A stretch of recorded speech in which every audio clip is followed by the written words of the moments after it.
Hey, Kirby Brown joining us, and I'm trying to get these pictures. I'm trying to get the pictures in to make a fancy background, but we're giving us way too much headroom. There we go.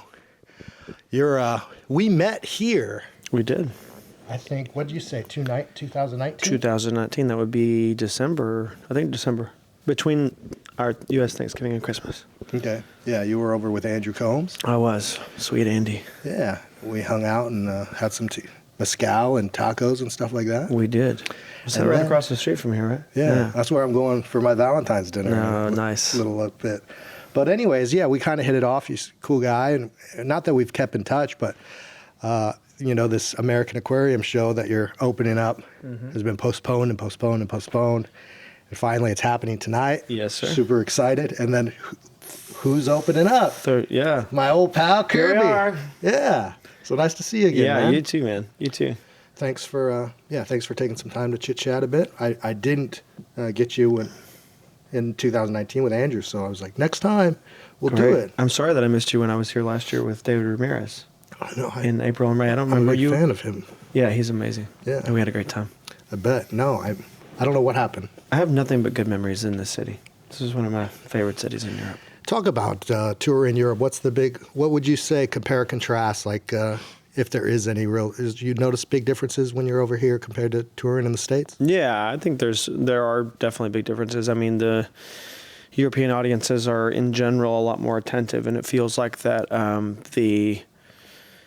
whereas a lot of shows in the U.S., it feels like that the music is sort of setting the scene for their night. It is more like a service that can be more of a background experience as part of whatever they're doing on a night.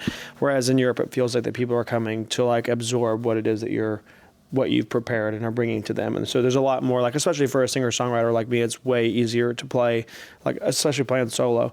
It's way easier for me to play in Europe to an audience that's like prepared to sort of listen and digest than it is to have to try to fight like a rowdy crowd that's, you're overhearing them ordering shots of tequila at the bar or whatever at the back of the room. So for me, I find there's an opportunity to just kind of explore, more of what I do as a solo artist within the set without having to feel like that I'm constantly fighting for the audience's attention. So. Yeah, it makes sense. I remember first arriving in Europe and being almost spooked by how quiet it can be. Yeah. But loving it. Yeah. As a fan who goes to shows for that reason, it's so great to be able to do that. And now I've gotten so snobby, if you will, spoiled, I guess the way to put it. I was at a show and these people were talking and they were right in the front of the stage talking. It was the Hackensaw Boys. Mm. And they were just having a good time, which, okay, we're out at the rock and roll show, have a good time, but why do you have to do it right in front of the stage? Right. And they were trying to do some cool, single mic, like harmonizing and stuff, and they're like, right. And I was giving them dirty looks. And back in the U.S., I would be normal, Right. It's just kind of, you got to deal with it. Right, yeah, I do feel like that there's definitely, I've definitely experienced playing in Europe. I've experienced more of the sort of like the shushers in the audience that you can tell are trying to they're trying to pay attention, but there's always got to be one somewhere, right, But I've become a shusher. Yeah, a shusher, yeah. And either that's because I'm getting really old, probably partly because of that, and partly because I got spoiled. Yeah, well, I get it. I mean, another big difference, you touring here, it's like for this trip, normally I would be touring with the headlining band, like in their van or bus or whatever. This trip, they have a full vehicle, so I'm kind of doing it on my own. So like using strictly public transportation, trains and buses and ferries and planes and whatever, it's that's something that like you just would never be able to do in the U.S. because there's such a dearth of public transportation. Like I would never be able to get from, Louisville to Nashville on a train or, like that it doesn't exist. So, because you guys did what? France, UK? We did France, Belgium, 4 nights in the UK. And then now we're here. And then we go Germany, back to Groningen in the Netherlands, then back to Germany again for 2 days, then Sweden, and then Norway, and then back to Sweden. And then I'm doing once the run with American Aquarium wraps up, I'm doing a solo, like a private house show in Copenhagen. So nice. I love Copenhagen. So yeah, that's a great city too, Denmark. Yeah. All right, and then I heard since I guess the last time we talked, you've changed bases because I don't think you weren't in New York City last time we talked. No, in 2019 I was living in Nashville. Yeah. So I lived in New York from from 2012 to 2016, and then I moved to Nashville then, and then I lived 6 years and change in Nashville, and then I just moved back to New York in August of last year. So been there about 6 months. All right, and this is like asking, asking someone like, "You're from New York City. Do you know Larry?" Right. And so I would have, but I'm going to do it anyways. Yeah, go for it. Do you know or in any of the circles with that Zephaniah O'Hora? Yeah, I actually know Zeph Okay. before he even really started playing a lot, before he did his first record. Like, he and I were just mutual friends, and he was singing and playing down at Skinny Dennis, this bar in Williamsburg, and he had kind of was part of this scene that was sort of generating an interest in old time and country western and whatever music. So he was so immersed in that, and we got along really well. We ended up having a lot of things that we kind of connected on about the way we were raised and stuff, even though we were raised in different places. So yeah, I love Zeph. I haven't seen him in years and years, but I know him. I'm only a fan. I've never met the gentleman, but He's one of the sweetest guys. Yeah. and you hear his music and you don't think New York City. Right. Reminds me of that Pace Picante salsa commercial. Or Yeah, whatever. absolutely. Yeah. New York. But anyways, that's cool. And based there, we talked on the phone a week or so ago when we first got over, and you kind of categorize your music much more along the American or folk Folk kind of thing, yeah. singer-songwriter stuff. So it's not, New York City is great for that. I mean, if you look at some of the legends from that genre, so it definitely has a provenance. fit. Yeah, for sure. I mean, for me, it is really not even about music scene, because I was part of a great scene in Nashville, and there's so many talented songwriters in Nashville and musicians of all genres. There is a big Americana, a lot of folk singer-songwriters in Nashville too. For me, just New York City is just a place that I like to be. I find myself inspired there.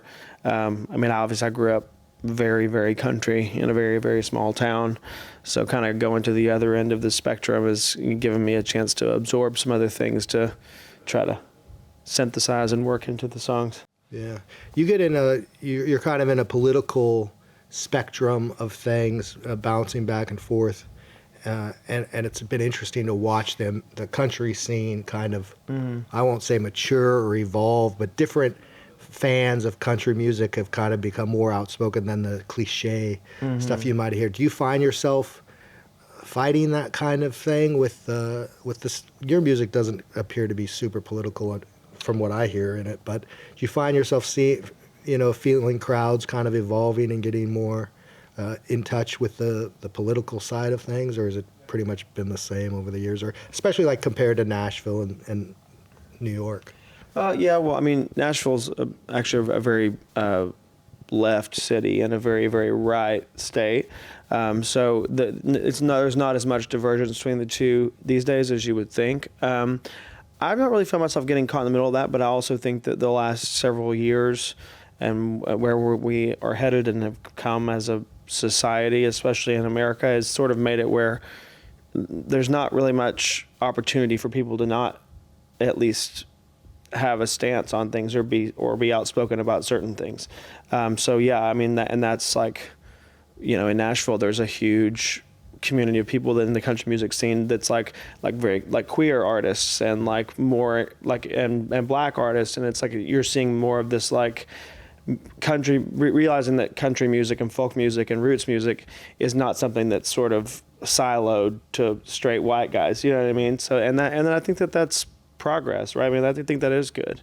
But yeah, for me, I've not experienced any sort of kickback or whatever. I mean, shut up and sing. Yeah, not too much of that stuff. Yeah, but to your point, I'm not. My songs aren't normally overtly political in any way, but I mean, I'm sure there's. And it's been the latest release. It's been now a couple of years. It's been a year and a half. Yeah. Year and a half. Okay. What's the plans? Of course, you're here on the European tour, opening up for American Aquarium. Going to do a private show and then probably head back to the States. What are the plans? Touring the rest of into the spring, summer, touring, or getting back to writing studio? What's the plans? I've been doing a lot of writing in the last couple months, and that's sort of the goal for when I get back is to hopefully get in the studio sometime in the springtime, and then my goal would be to hope to try to release a record later in the year, or at worst case in the spring of 2024. 4. What year is this? Yeah, really. But yeah, so I'm headed back writing and hopefully getting in the studio because I am ready to make something new. Cool. As a professional musician, do you find yourself, do you try and keep to like a cycle, you know, like, okay, an album every 2 years and this, or do you wait till you get triggered, or do you just keep making notes until you feel like you got enough to go down the road of pursuing new recordings, or I mean, I can't say it, you know, traditionally the album, you know, the 2-year album cycle is a thing, but it's not even really as relevant anymore, excuse me, like, because now things are so quickly consumed that, you know, people who are really trying to get traction are putting out singles and EPs once every several months or whatever, just to try to keep in people's ears.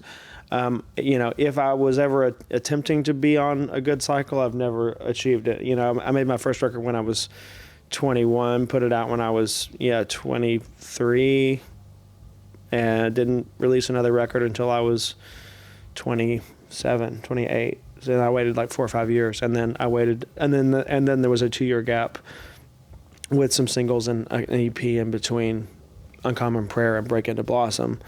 And then, now if I put one out in the fall, that'll be another 2 years. But, I don't you're doing it maybe just without thinking about it. Yeah, I don't think that, you know, but I don't know. I just don't know that there are rules anymore about that kind of stuff. I mean, it's a lot of that because the distribution methods of, you know, the walls to distributing have come down because of the internet and things like that, you don't have to necessarily. Yeah, and I think that, you know, everybody's in the world we live in now, with everything being more digital and online streaming. It's like, I think a lot of people are just trying to figure out what works for them and how much their fans want. You know, I mean, especially like in Europe, like the kind of music we do is generally a little bit of an older audience, and so it's like they're content with, you know, a record every 2 years maybe. If we were trying to go after, you know, the TikTok crowd, then we'd probably need to be kicking out material, not only released records, but we'd need to be on TikTok, right? Like, you're not on TikTok? No. Oh man, you're missing out. I know, yeah. But I got on it for a couple of weeks to try to figure it out, and then I got sucked into a warp, and I realized I had wasted 4 hours of my life. Yeah, I'm bad enough trying to stay off the reels, the Instagram reels. I don't need any TikTok. That's way too addictive. Right. What do you enjoy the most, if there's one thing? But the life of, you know, an artist, writing music, recording music, performing music live, touring. Are there elements of it that you prefer more than others? Not that you don't enjoy the whole thing, what really gets you, you know, excited to keep doing what you do? It feels like that they work in a weird sort of symbiotic balance with one another. I mean, sometimes, you know, you tour a lot and then you're like, okay, I really am tired of doing this, and I would like to just be at home and write and focus. And I think that they just sort of scratch different itches. I can't say that I could like rank them, but again, I'm not very good at picking favorites. I mean, right now it was really, really good for me to get to come on this tour, and like, obviously, I'm making new friends in a lot of these cities and new fans, and I'm seeing friends that I've made in the past and people that have come to the shows before. So it's nice to get to check in with people that you wouldn't otherwise get to see. I'm getting to discover new cities and new places that, you know, I'm getting paid to do. You know, and otherwise, like growing up on a dairy farm in Arkansas, if I hadn't done this job and become a touring musician, there's a lot of the world I wouldn't have seen. And so that part is really special to me, and that's the one that's obviously the most present of mind right now because I'm out here doing it. And plus that got taken away a little bit with the pandemic and all that stuff. Yes, it very much did. So, and this is, like you said, this is our third time trying to do this tour. It was the third time was the charm, I guess.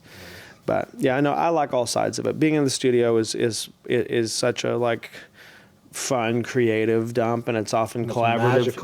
It's like right? you're just sort of it's a place of discovery and play where you're trying stuff out, and then something clicks, and everybody gets excited, and that's fun.